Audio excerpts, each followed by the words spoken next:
Channel को subscribe करें, video को लाइक करें।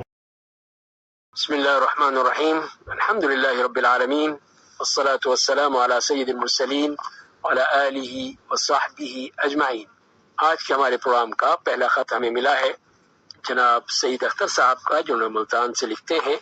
कि क्या रसूलुल्लाह सल्लल्लाहु अलैहि वसल्लम ने नसारा को मस्जिद नबी में नमाज अदा करने की इजाजत दी थी और इसमें क्या हिकमत थी।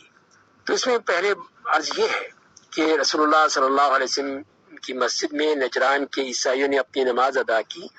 ये बात जिस वाक़े में आती है वो वाक़या जो है वो सनद से साबित नहीं होता और उसकी सनद जो है वो बहुत ही ज़ईफ़ है और मुख्तलिफ उसकी जो रिवायात आई हैं उन सब की तहकीक के बाद हमें यही नज़र आता है कि उसमें किसी किस्म की कोई भी जो है वजाहत नहीं है या वो सही नहीं है, तो लिहाजा उनको हम कबूल नहीं कर सकते। तो इस बात का ख्याल रखना चाहिए कि जो भी हमें नबी करीम सल्लल्लाहु अलैहि वसल्लम की तरफ से जो बात भी मिली है, जब तक कि वो सनद के साथ सही ना हो हम उसे कबूल नहीं कर सकते। और दूसरी बात यह है कि ऐसी हदीस से जो गैर मुस्लिमों से के लिए मुसलमानों की मसाजिद में इबादत करने की इजाज़त नज़र आती है या कशीद की जाती है, वो सही नहीं है। इस तरह की हदीस से जवाज़ करना या साबित करना इसलिए कि गैर मुस्लिमों को मस्जिद में कुफरिया शायर बजा लाने की इजाज़त दी जाए, उन्हें कुफरिया शायर में उनकी नमाज कतई तौर पर शामिल है, क्योंकि अल्लाह के घरों में गैर मुस्लिमों के शिरकी अमल को तस्लीम करना जायज़ नहीं है। जैसे कि इरशाद बारी ताला है, व अन्नल मसाजिद लिल्लाह फला तदउ मअल्लाहि अहदा, यकीनन मसाजिद अल्लाह के लिए हैं, लिहाजा अल्लाह के साथ किसी को मत पुकारो। इमाम कुर्तुबी लिखते हैं अपनी किताब में कि अल्लाह के साथ किसी को मत पुकारो से मुराद यहाँ पर यह है कि यहाँ मुश्रिकों को डांट पिलाई गई है कि अल्लाह ताला के साथ गैरुल्लाह को मस्जिद अल हराम में पुकारते हैं। और इमाम मुजाहिद कहते हैं कि यहूद और नसारा जब अपने गिरजा घरों में और इबादत गाहों में दाखिल होते तो अल्लाह ताला के साथ शरीक ठहराते थे, तो अल्लाह ताला ने अपने नबी करीम सल्लल्लाहु अलैहि वसल्लम और अहले ईमान को हुक्म दिया कि वो जब भी किसी भी मस्जिद में दाखिल हों तो सिर्फ अल्लाह को पुकारें। गोया कि अल्लाह ताला ने यह फरमाया है कि तुम मसाजिद में बुत या कोई और भी चीज जो गैरुल्लाह के जिम्र में आती है वो मत लेकर आओ, और उसकी इबादत की जाती हो तो उसे मत पुकारो। तो ये भी कहा गया कि इसका मतलब ये है कि मसाजिद को सिर्फ अल्लाह के जिक्र के लिए मुख्तस रखो। मसाजिद को लव सरगर्मियों, कारोबार, बैठक और इस तरह की चीजों में ना ही उन्हें गुजरगाह बनाओ,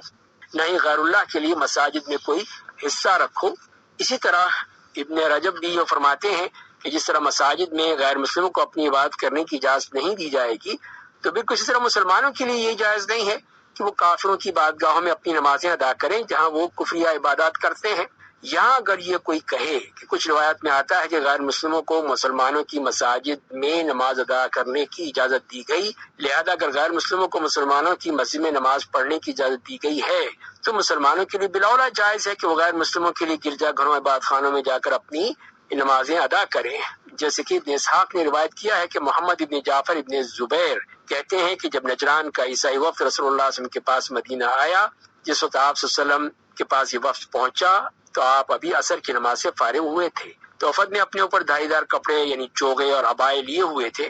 तो रावी कहते हैं कि जिन सहाबा किराम ने उन्हें देखा तो उनका कहना है कि हमने उन जैसा वफ्द उनके बाद कभी नहीं देखा। और फिर जब नमाज का वक्त हो गया तो वो रसूल सल्लल्लाहु अलैहि वसल्लम की मस्जिद में नमाज अदा करने के लिए खड़े हुए। आप सल्लल्लाहु अलैहि वसल्लम ने फरमाया इन्हें नमाज पढ़ने दो, उन्हें मशरिक की जानिब रुख करके नमाज अदा की।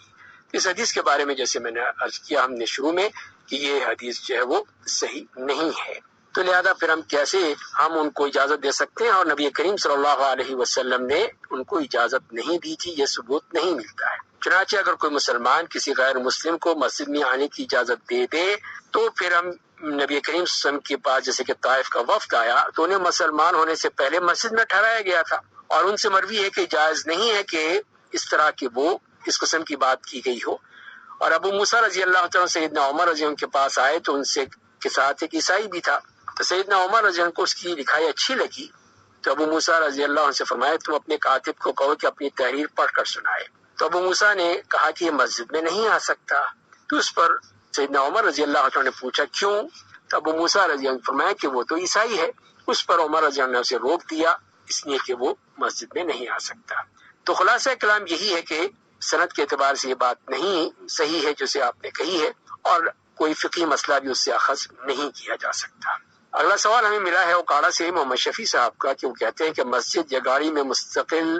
طور پر بچھے ہوئے کارپیٹ وغیرہ میں اگر کوئی نجاست لگ جائے تو اس کو پھر کیسے پاک کیا جا سکتا ہے؟ تو پہلی بات تو یہ ہے کہ جب نجاست کسی ایسے قالین یا کارپیٹ کو لگ جائے جسے دھونے کے بعد نچوڑنا اس لیے ممکن نہ ہو کہ یہ کارپیٹ زمین پر یا گاڑی میں چپکا ہوا ہے یا بہت بڑا ہے، تو ایسی صورت میں کارپیٹ پر لگے ہوئے نجاست کو زائل کر کے پاک کیا جا سکتا ہے۔ اگر کوئی پیشاب ہے تو اسے خشک کر دیا جائے، پھر اس پر پانی ڈال کر خشک کیا جائے، عمل بار بار دہرایا جائے یہاں تک کہ آپ کو غالب گمان ہو جائے کہ یہ نجاست زائل ہو چکی ہے۔ اور اگر نجاست کتے کی ہے تو پھر قالین کو پانی سے 7 بار دھویا جائے گا، اور پہلی بار صابن یا صفائی کے لیے استعمال ہونے والے مادے کو استعمال کیا جا سکتا ہے، مٹی استعمال کرنا لازمی نہیں ہے۔ اور اس کے بارے میں بعض فقہاء نے یہی لکھا ہے کہ بہت بڑے قالین کو نجاست سے پاک کرنے کا طریقہ یہ ہے، اگر نجاست نظر آ رہی ہے تو اسے ظاہر کرنا ضروری ہے، مثلا اگر جامد ہے تو نجاست کو ہٹائے، سائل ہے تو پھر اسے اسفنج سے خشک کرے، اس کے بعد اس پر پانی بہا دے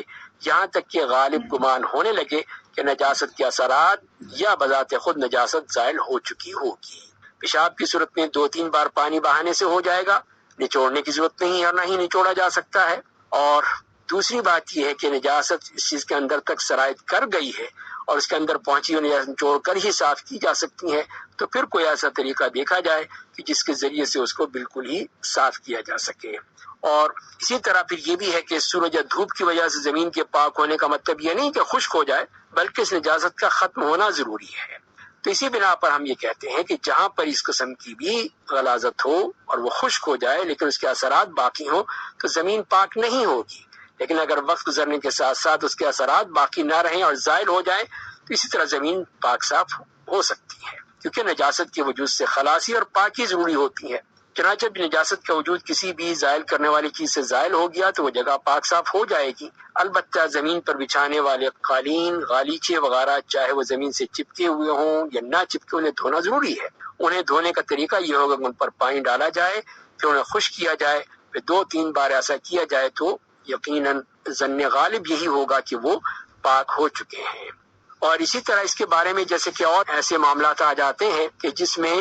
بڑی بڑی کمپنیوں میں سیکیورٹی پوائنٹ پر گاڑیوں کی چیکنگ کے لیے تربیت یافتہ کتے استعمال کیے جاتے ہیں، وہ گاڑی میں گھستے ہیں، سونگھتے ہیں یا چاٹتے ہیں، تو اس صورت میں پھر ہمیں کیا کرنا چاہیے؟ تو اس کا جواب یہی دیا گیا کہ سونگھنے سے تو کچھ نہیں ہوتا، کیونکہ سونگھنے سے کتے کا لعاب نہیں نکلتا، البتہ چاٹنے سے کتے کا لعاب لگے گا، لہذا اگر کتے کا لعاب کسی چیز کو لگ جائے تو اسے 7 بار دھویا جائے۔ اور ہم یہ نہیں کہتے کہ ان میں سے ایک بار مٹی استعمال کی جائے، کیونکہ ایسا ممکن نہیں ہے، بلکہ اور نقصان ہوگا۔ اس کے لیے یہی کہ کوئی بھی قسم کے کیمیکلز وغیرہ اگر ہو تو ان کو اگر استعمال کر لیا جائے تو وہ مناسب ہوگا۔